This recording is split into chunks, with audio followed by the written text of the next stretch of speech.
eta utopiari buruz hitz egin nahi dugu gaurko honetan, eta horretarako gurekin da Alba Garmendia, egunon? Egunon. Bueno, ezakit, modak idatzi duzu. Modako hitza dela utopia eta jakin nahi dugu, ea zergaitikan eta ea nola nabaritu duzunzuk hau?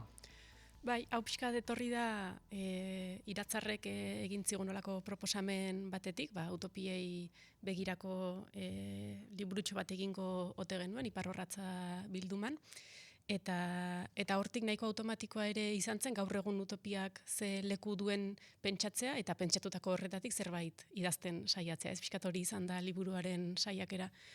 Eta horri begira, gaur egun utopiak ze leku duen edo, uste dut badugula, azken urteetan izan dugula, behar bada pandemiaren ostean distopiek hartu zuten alako leku bat, plataforma digitaletan behintzat distopiez eta fikzio apokaliptikoz beteta izan genituen telebistak, eta gero ondorengo urteetan ikuste dut egon dela, edo badagoela oraindik ere utopiaren aldarri bat, dela etorkizun desiragarriak irudikatzeko, dela aldarri politikoetan eta bar, eta horri begirako irakurketa bat edo da liburuan proposatzen duguna. Zakit, krisi garaietan edo gehiago hitz egiten da ere utopiaz? Behar bada, edo baliteke norberaren non kokatzen den, edo positibo antzekoagoa den, edo behar bada eskortxeagoa, krisi garaietan erreproduzitu ditzakegu distopiak mundua gaizkidoan hor errekreatzen garelako, edo behar bada hortik atera nahi batetik utopiak irudikatzen jartzen gara, eta utopietan babesten ere bai batzuetan. Iesbide funtzioa ere izan dezake utopiak, eta egungo errealitatea ikusi nahi ez, eta utopian babesteko joera bat ere existitzen da. Eta horre utopiak 11 daude, ideologiaren arabera, ezakit, bakoitzak propioa edo propioak ere izan ditzak, ez da? Bai, hori izan da liburuaren hasieran argi utzi nahi izan dugun gauzetako bat, egia da normalean eta ezkerretik batez ere utopiak iraultza desiragarri batekin identifikatzen ditugula eta utopia positibotzat hartzen dugula, baina liburuan hasieran aipatu nahi izan duguna izan da utopiak ideologia guztietan daudela eta eskuin muturrak ere badituela bere utopiak, eta beraz utopiak aldarrikatzea ez dela bere horretan, edo ezkertiarra edo desiragarria, ez? Utopiak badira desiragarria, baina batzuentzat dira desiragarriak eta beste batzuentzat ez. Orduan hori nahi izan dugu argi utzi, hain justu aldarrikatzeko ezkerreko utopiak behar ditugula. Baina jakinda utopia ez dela ezkerraren esklusiba bat. Ondo iruditzen bazaizu ariketa praktiko bat egingo dugu. Utopia zea hitz egitean askori aseguraski ondorengo hitzak ere helduko zitzaizkien burura?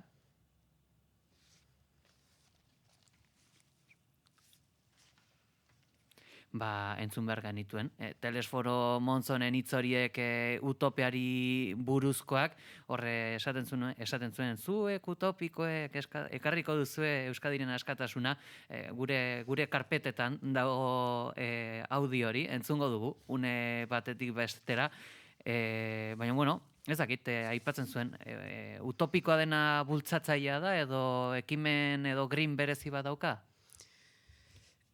Ez dakit, nik uste norberaren baitan dagoela asko utopikoa dena bestela ere politikaren gaiatua bada eta mundua aldatzeko halako bulkada bat badu eta praktikara eraman nahi badu tabar, izango da hori, ez? Baina lehen esaten nuena batzuetan utopiak eta eleberri utopikoak edo zientzia fikzioaren genera bere zabalean hartuta ez, batzuetan izan daitezke besterik gabe mundu horietan babesteko errekurtso bat. Orain entzungo ditugu. Utopikoa! Egiten dioten munduari aurrera arazi! Zuek utopikoak ekarriko duzute Euskadiko askatasuna! Hortzen, hitz esanguratsuak, askori gogoan hitzatuak dauzkagunak segurazki, ez dakit, zuk ze azterketa ingo zenuke telesforo, ez ariketa makala, baina ze azterketa ingo zenuke hitz hauetaz. A ber, iruditzen zait, liburu irakurri duenak behar bada pentsa dezake honen kontra idatzi dudala, eta ez da hori, baina badauka hortik zerbait, ez? Iruditzen zait Monzonen diskurso horrek eta tonuak eta zera guztiak indar ikaragarria duela, eta indar horrek asko balio du. Politikaren diskursoen baitan ere iradokitzen den guzti horrek, utopiatik bada ere, indar handia du eta oso garrantzitsua iruditzen zait. Baina, eta liburuan hortik jo dut gehiago, badaukat irudipen bat, edo egin nahi izan dudan kritika uste dut hortik joan dela, akaso azken urteetan gelditu garela gehiago horrekin, ez dakit, zu artifizial horrekin, edo jendea emoziotik engaiatu nahi izate batekin, edo, eta ez diogula hainbeste erreparatu esparru politikoaren praktika horri, ez? Orduan, egiten esaldian hortik nonbaiten, liburuan hortik nonbaiten jartzen du, ez utzi utopiarako politikan egin dezakezun hori. Eta hori da pixka bat liburuan ere markatu nahi izan dudana. Ondo dago, ez ni inor esateko ondo dago, Telesorra Montzonek zer esaten duen, baina ulertzen dut horrekin darrandia badu, baina ahaztu gabe politikak batzuetan utopiarekin ez daukala zer ikusirik, ez duela zertan izan, eta politika eraldatzaileak politikatik aldarrikatu behar direla, eta ez utopietan beste mundu batzuetan babestuta. Hain zuzen akaso, utopia bera akaso izan daiteke erraminta arriskutsu, gizakiaren edo herritarren espektatibarekin jokatzeko balio dezakelako? Bai, hori ere izan daiteke. Utopia berez, uste dut, definizioz, ez dela egingarria eta ezinezko bat dela utopia. Orduan, etorkizun desiragarriak irudikatzen jartzen garenean, irudikatu nahi dugun hori baldin bada bizi eta ezagutu nahi dugun Euskal Herri bat, uste dut hori ez dugula utopietan irudikatu behar. Irudikatu behar dugula politikatik, eta esaten nuen politika eraldatzaile horietatik. Egin daitezke irudimen ariketak politikoki ere. Utopiak beste mundu batzuetara garamatza, ez direnak berez gaur egon behintzat posible, eta ez dutenak zertan izan posible. Eta nik uste dut fikzio horrek eta ezinezkotasun horrek beste funtzio batzuk dituela, ez hainbeste guk gaur egin dezakegun hori markatzea, baizik, ez dakit, irudimena eragitea, edo desiragarri zaigun horri erreparatzea, edo gure desirak berak ere kritikoki begiratzea, ez dakit, beste leku batean jartzen gaituzte pentsatzen utopiek. Aipatzen duzu baita ere liburuan, utopiak ere baduela gaitasun estetiko politiko bat, ez dakit zuzena izango den, baina entzun dugun zatitxoan, agian zentzurik estetikoena bazen horre grein hori oiukatzeko modu hori ere? Bai, izan daiteke liburuan, liburuan egia da utopia batez ere eleberri utopikoi begira pentsatu dudala. Ez dakit kasu guztietan ala den, baina gehienetan ikustetu eleberri utopikoekin funtzionatzen duela liburu honek. Ez hainbeste, diskurso politikoetan edo egon daiteken iruditeria utopiko zabalagori, baina galdera, zintzen galdera. Galdetzen dizuen, aipatzen duzu liburuan zubi bat badagoela, gaitasun estetiko eta politikoen artean. Bai, hori da. Ta eleberri utopikoetan estetiko politikoaren kontu hori oso argi ikusten da. Gizarteak irudikatzen direlako eleberri hoietan, eta gizarteak alabeharrez dira politikoak, eta balizko gizarte hoietako erakundeak irudikatzen dira pertsonaien arteko harremanak nolakoak diren, ideologiak, ezakit, oso konplexuak izaten dira normalean utopia horiek, eta alderdi politiko oso evidentea dute.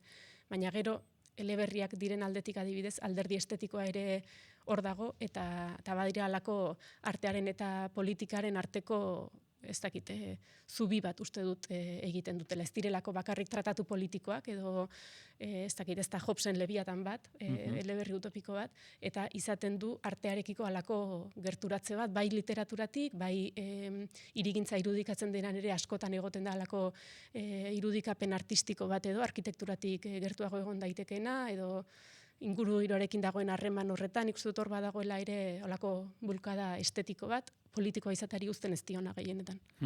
Horrak aso pertsona bat norbanako batek baldin badu bere burua oso utopikotzat zentzurik estetikoenean akaso, zakit, aipatu izan horrez dela egingarria, zakit, zentzu horretan, zinezko edo ez baldin bada egingarria, zentzu dauka honen bilaketan edo honen atzetik jarraitzeak?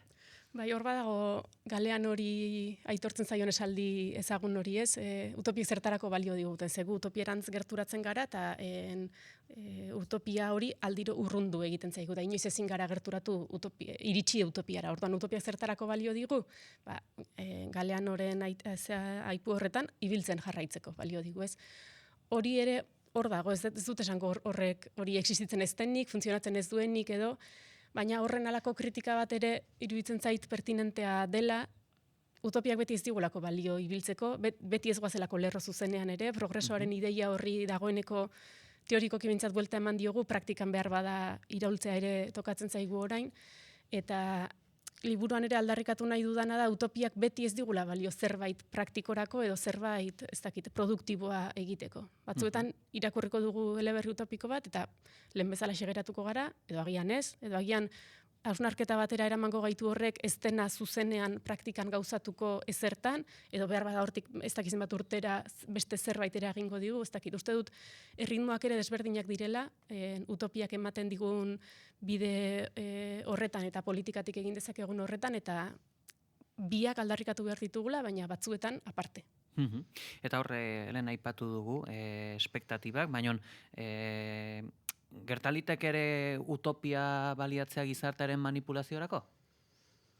Bai, noski, eta distopia ere bai, eta manipulaziorako dena erabili daiteke. Hor gure, iruditzen zait, gure gaitasun kritikoa dagoela jarri beharko genukeela zentroan, eta gai izan pixkat aztertzeko ere, eta ikusteko mezuak nondik datozen, mezu horiek zer esan nahi duten, horren atzean edo ze arrisku edo ze ondorio izan ditzakeen horrek, eta hori gaitasun kritiko hori garatzearen baitan dagoela uste dut, liburuan ere pixkate aldarrikatzen dena, ez?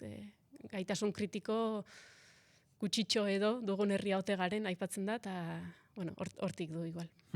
Horre, ez du aipatu filosofian doktorea zara, baina baita ere ikastegietako alkate, ezagit, honek ere zure egunerokotasunean nola jotzen du honek? Bai, justu liburu aurkezpena egin nuenean komentatzen nuen hori. Tesiaren berri zuenak, tesia utopiari buruz egin nuela eta gero hauteskundetara aurkeztu ginela entzun zutenean askoren komentarioa izan zen. Orain, pentsatu dituzu utopiak ez, orain da benetako proba eta gauzatzera behar bada orain, orain zer gertatzen den.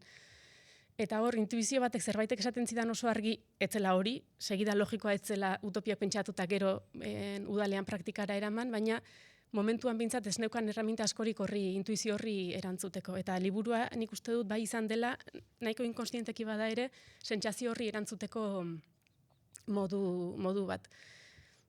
Gauza guztiak aplikatu daitezke udaleko lanean, ze udaleko lana oso polietrikoa da, eta gurea bezalako herri txiki batean denetik egitea tokatzen da.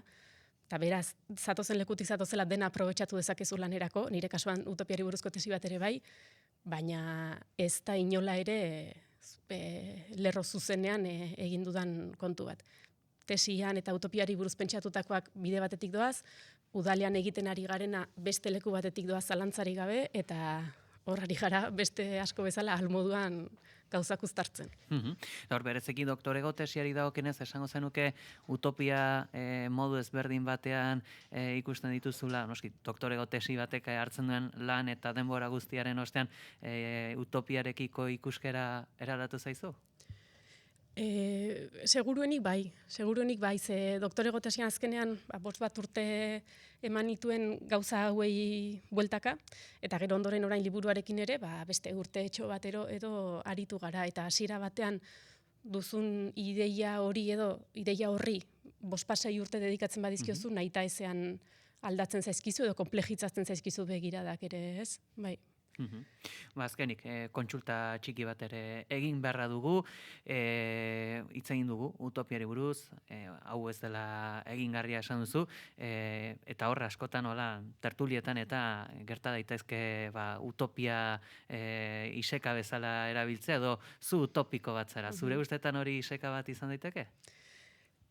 Ulertzen dut nondik egiten den, eta uste dut utopiak, batez ere olako eguneroko hizkeran erabiltzen dugunean, esan ditzakeela gauza pila bat, eta esan nahi desberdinak izan ditzakeela, ezagit askatasunak esan ditzakeen bezala, ez segun eta ze alderdik erabiltzen duen, gauza batzuk edo besteak konotatzen ditu. Eta horri, ezagit kritikarik ez nioke egingo egunerokoan erabiltzen denean, baina, bai iruditzen zait utopiaren kontzeptua hori baino konplexuagoa dela, eta nire ustez, adiera pixka bat pobrea bada hori, baina, ezagit, seguruenik nik ere erabiliko nuen inoiz, eta behar bada erabiltzen ere jarraituko dut. Guzti hauekin gelditzen gera, Alba Garmendia, mila esker goizonetan gurean izateatik, eta eskerrik asko zuei. Entzulei gogora ekarriko diogu, Etxeko Leioak Unibertsiora, utopiak pentsatzeko marko bat dela ere, Iratzar Fundazioaren Iparrorratza bildumako azken aleetako bat. Eskerrik asko. Eskerrik asko zuei.